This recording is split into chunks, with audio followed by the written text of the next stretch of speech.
हा राम प्रहरी, माया निरूपण, मायानाश, माया निरूपण व मायानाश, प्राध्यापक साधो, मायावतीचे निरूपण आणि माया त्याग याबाबत काही मार्गदर्शन करून नेहमीप्रमाणेच आजचा राम प्रहर किंवा आजची सकाळ तुम्ही माझ्यासाठी नित्य नूतन प्रसन्नदायी करू शकाल का? तसेच मायानाश कसा साधला जातो याबाबतही ऋषी मुनी यती संन्यासी यांचा जीवनक्रम, त्यांची जीवनाकडे पाहण्याची दृष्टी या संदर्भातही थोडे ज्ञानभातुके म्हणजे ज्ञानरूपी गोड खाऊ मला आपण द्यावा अशी विनंती आहे. तेव्हा तो साधू म्हणतो, ईश्वर सर्वभूतानां हृद्देशे अर्जुन तिष्ठती भ्रामयन सर्वभूतानि यंत्रारूढानि मायेया. सार्थ श्रीमद भगवद्गीतेत अध्याय 18 61 क्रमांकाचा श्लोक. आणि तो त्याला सांगतो प्राध्यापकांना, ईश्वर सर्वभूतानां हृद्देशे अर्जुन तिष्ठती भ्रामयन सर्वभूतानि यंत्रारूढानि मायेया. इथे कृष्ण अर्जुनाला सांगत आहे की सर्व प्राणी मात्र हृदयी वसुनी नित्य स्थिर आपुल्या त्रिगुणी माया यंत्री बसविनी त्या फिरवी ईश्वर. सर्व प्राणी मात्रांच्या हृदयात वसून नित्य स्थिर असलेला हा ईश्वर आपल्याच त्रिगुणी मायारूपी यंत्रावर सर्व प्राणी मात्रांना बसवतो आणि त्यांना जन्म मृत्यूच्या चक्रात फिरवतो. म्हणजे सर्व प्राणी मात्रांच्या हृदयस्थानी नित्य स्थिर ईश्वर असतो आणि आपल्या त्रिगुणात्मक अनादि अव्यक्त अज्ञान भास मायारूप पराशक्तीद्वारे जन्म मृत्यू यंत्रावर घालून तो या प्राणी मात्रांना फिरवित असतो. आता त्यानंतर तो साधू म्हणतो, थोडं माया निरूपण अजूनही मी तुला सांगतो ते ऐक. औषध ध्वनी म्हणजे वेग चुडामणी पान 63 64 65 वरच तो वर्णन त्यांना सांगतो. आणि तो माया निरूपण करताना साधू म्हणतो, अव्यक्त नामनी परमेश शक्ती अनाद विद्या शक्तीर, अव्यक्त नामनी परमेश शक्तीर अनाद्य विद्या त्रिगुणात्मिका परा कार्यानुमेया सुधियैव माया यया जगत सर्वमिदं प्रसूदये.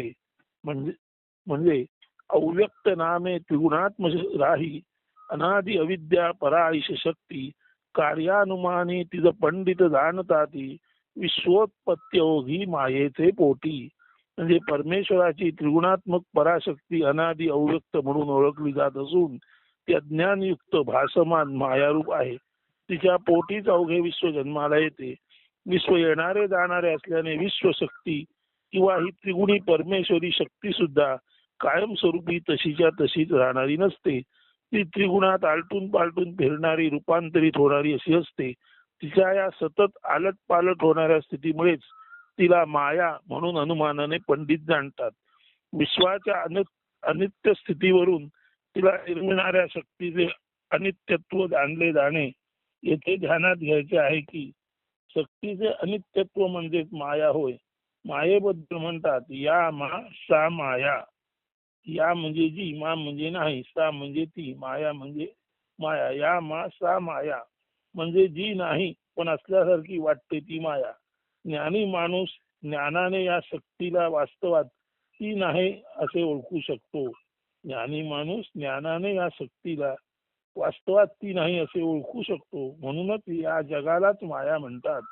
जसा दोरीच्या जागी सर्प दिसावा किंवा कडक उन्हात डांबरी तुकतुकीत रस्त्यावर आपणाला मृगजळाचा भास व्हावा, तसंच हे संपूर्ण जग मायावी आहे.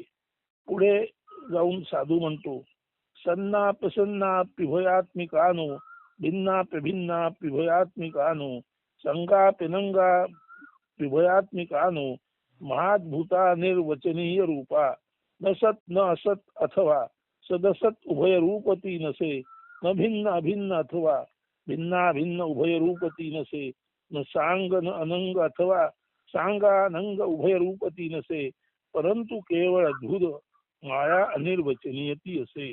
जी सत्यत्वात नाही आणि जिला असत असंही म्हणता येत नाही. म्हणजे जी सत नाही आणि जी असत नाही किंवा जी सदसत म्हणजे सत आणि असत अशी उभय रूपाने युक्त आहे असंही म्हणता येत नाही.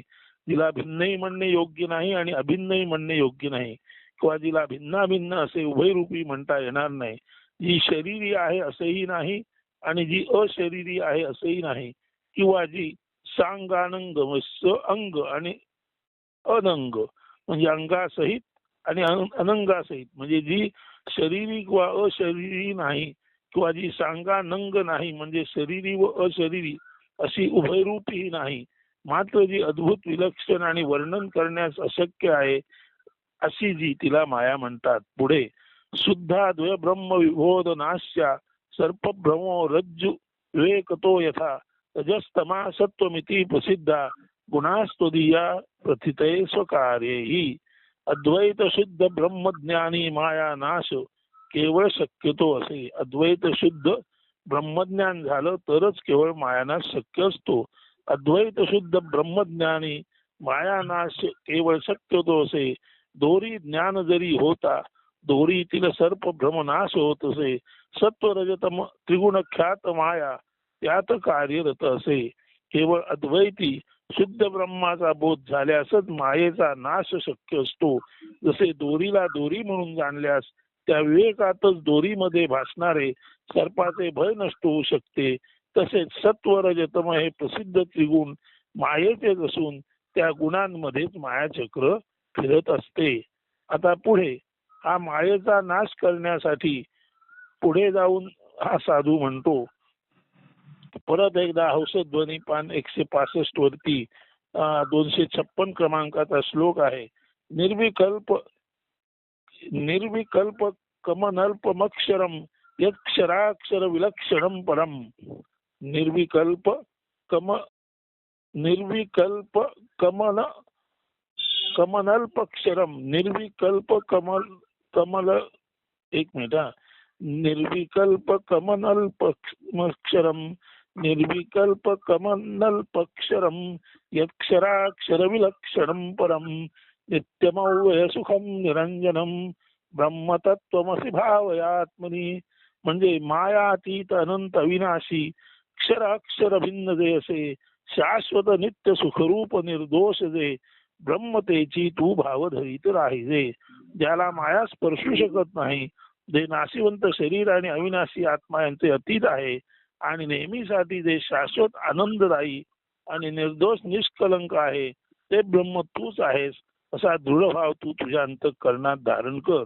येथे सांगायचे असे आहे की ब्रह्मभाव ज्याला दृढ धारण करता येतो त्याला मायेचा नाश करता येतो. उदाहरणार्थ गाढ झोपेमध्ये आपण असतो तेव्हा मी सहित अख्ख्या जगाचा जेव्हा विसर आपणाला पडतो आणि त्या गाढ झोपेतून जागे झाल्यानंतर जसे आपण आनंदपूर्ण उत्साही टवटवीत असतो, म्हणजेच गाढ झोपेमध्ये विश्व आहे का नाही आणि फरकच पडत नाही.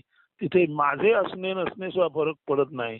पण तू गाढ झोपेत मी गेलं विश्व गेलं तरी झोपेतून उठल्यानंतर जशी आनंदमय स्थिती असते तशी जर स्थिती समत्वाच्या अधीन माणूस राहू शकेल तर, म्हणजे हे विश्व आहे किंवा नाही, इथे काही दिसते वा नाही दिसत, हे खरं का खोटं, अशा कुठल्याही विभिन्न गुणाच्या पलीकडे जर माणूस गेला, म्हणजे सत आणि असत, क्षर आणि अक्षर, सत्य आणि असत्य, क्षर म्हणजे नाशिवंत आणि अक्षर म्हणजे अविनाशी, तर क्षर अक्षर सत असत या संपूर्ण विरोधी भावाच्या पलीकडे जर माणूस केवळ आणि केवळ जाऊ शकला आणि समाधी म्हणजेच काल म्हटलेल्या प्राणायाम रूपी यज्ञामध्ये जर तो स्थिर राहू शकला, म्हणजे पूरक रेचक आंतरकुंभक बहिर्कुंभक या पद्धतीने जर माणूस केवळ आणि केवळ प्राणायामामध्ये स्थिर राहिला तर त्याचं मन स्थिर राहील. मन स्थिर राहिल्यामुळे त्याची शांती स्थिर राहील. शांती हा एक आनंदाचा अनुभव, तो आनंद स्थिर राहील आणि अशा तऱ्हेने सच्चित आनंद रूपी ब्रह्म म्हणजे आपण आहोत हे ज्ञान सुद्धा त्याच्यामध्ये स्थिर धारण केलं जाईल आणि अशा तऱ्हेने सच्चिदानंद स्वरूपी आपण ज्ञान ब्रह्म आहोत ही स्थिती कायमस्वरूपी राहण्यासाठी जर मानवाने अशा तऱ्हेने आपल्या श्वासावर आपल्या प्राणायामावर लक्ष केंद्रित करून जर सर्व दिसे भासते ते वाटे विश्व नाशिवंत जे दिसतं भासतं ते सर्वच नाशिवंत आहे. अगदी माझ्या देहासकट मी सकट मीच गेला की तू उरला नाही, आणि मी तूपणाची बोलवण झाल्यानंतर सुद्धा जे नुसतं असणं असतं तेच आपलं ब्रह्मरूप आहे.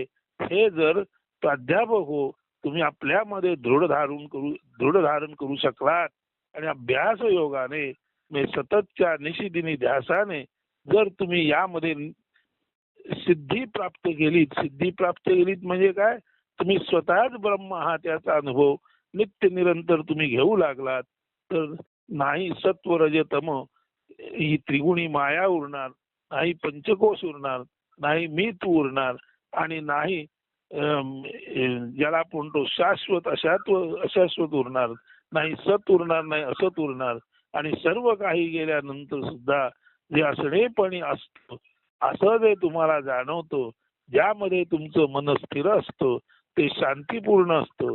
खरं तर मनाचं अमन झालेलं असतं, बुद्धीचं पुढचं दिसणारी प्रज्ञेत रूपांतर झालेलं असतं, आणि असं मनाचं अमन होऊन बुद्धीचं प्रज्ञेत रूपांतर झाल्यानंतर अखिल विश्वामध्ये सद्रूप ब्रह्म म्हणून आपणच असणेपणी आहोत हा जो भाव तयार होतो, हाच तो ब्रह्मभाव.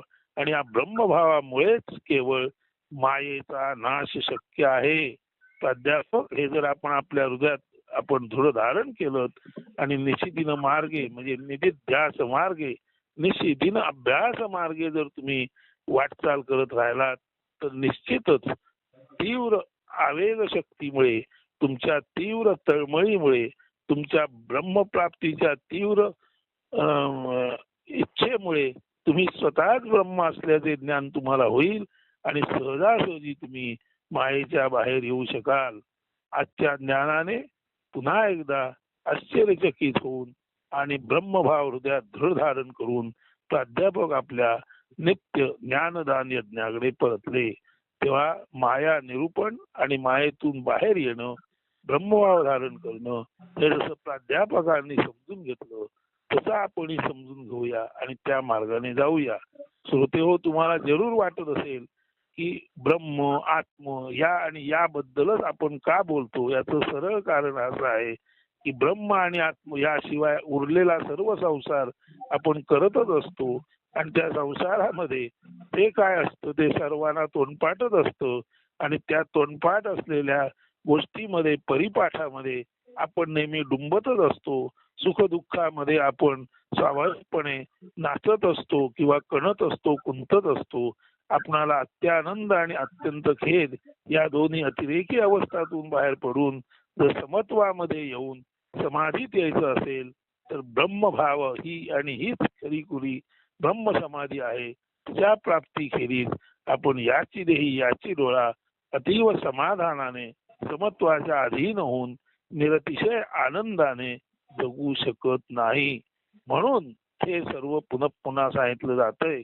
तेव्हा कृपा करून जेव्हा आपण म्हणतो, आपण मागे म्हटलंय, मेघवृष्टीमध्ये म्हटलंय, न बोलण्यासारखे सदा नित्य बोले.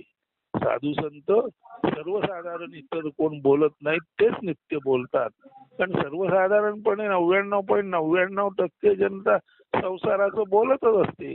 त्यात राजकारण येतं, अर्थकारण येतं, सुख कारण येतं, दुःख कारण येतं, हर्ष येतो, खेद येतो, स्पर्धा येते, शोक येतो, विलाप, दुष्टता, सर्व सद्गुण दुर्गुण येतात. आणि हा संपूर्ण जी गोष्ट आहे त्यालाच उपरोधाने नारायण बाजार म्हणजे या विश्व चैतन्याने हा संपूर्ण जो नारायण बाजार निर्माण केलेला आहे, तो विश्व चैतन्य म्हणजे ते नारायण तत्व, आणि त्याने निर्माण केलेला हा नारायण बाजार म्हणजे खरं सांगायचं तर ज्याला आपण म्हणतो उपरोधाने म्हणतो काय मासळी बाजार भरला आहे, तसा हा नारायण बाजार आणि मासळी बाजार म्हणजे संसार हा निश्चितच इतकाच तकलादू आहे. हे पुन्हा पुन्हा सांगण्यासाठी, आणि त्या तकलादू संसारात राहणं जरी आपणाला क्रमप्राप्त असलं तरी आपणाला मनाने त्यात राहणं क्रमप्राप्त नाही. आपण आपल्या मनामध्ये अद्वैतामध्ये स्थिर शाश्वत ब्रह्मामध्ये स्थिर शाश्वत असू शकतो, आणि मग आलेली भूमिका आपण व्यवस्थित पार पाडू शकतो. म्हणजे आपलं कर्तव्य तर केलं गेलं, भूमिका तर पार पाडली गेली, परंतु खरी आपली भूमिका काय आहे की सर्व भूमिका ज्यामुळे नटलेल्या आहेत सर्व सोंग ज्यामुळे वाटतात त्या सोंगांच्या पाठी न दिसणार जे दिव्यत्व आहे ते आपण आहोत आणि ते आत्मतत्व आपण आहोत ही एकदा भूमिका घेतलीत की स्वाभाविकपणे हे जग माझं आणि मी जगाचा म्हणजे सर्वात मी राही सर्व माझ्यात जी पाही अशी एक भूमिका तुमची दृढ होऊ शकते आणि न नाकारता सुद्धा म्हणजे जग स्वीकारून सुद्धा त्या जगाच्या कर्दमामध्ये त्या जगाच्या चिखलामध्ये तुम्ही रुतून राहू शकत नाही आणि तुमचं साक्षीत्व मेंटेन होतं आणि खऱ्या अर्थाने तुम्ही समत्वाच्या अधीन होऊन ब्रह्म समाधीत ब्रह्मामध्ये ब्रह्म म्हणून उरता. ती प्राप्ती आपणाला होण्यासाठी हे संपूर्ण तत्वज्ञान पुन्हा पुन्हा वेगवेगळ्या पद्धतीने सांगितलं जातं कारण निरुध्यास असल्याशिवाय कुठलीच गोष्ट कधीच साध्य होत नाही. अस्तु. धन्यवाद. शुभ दिन.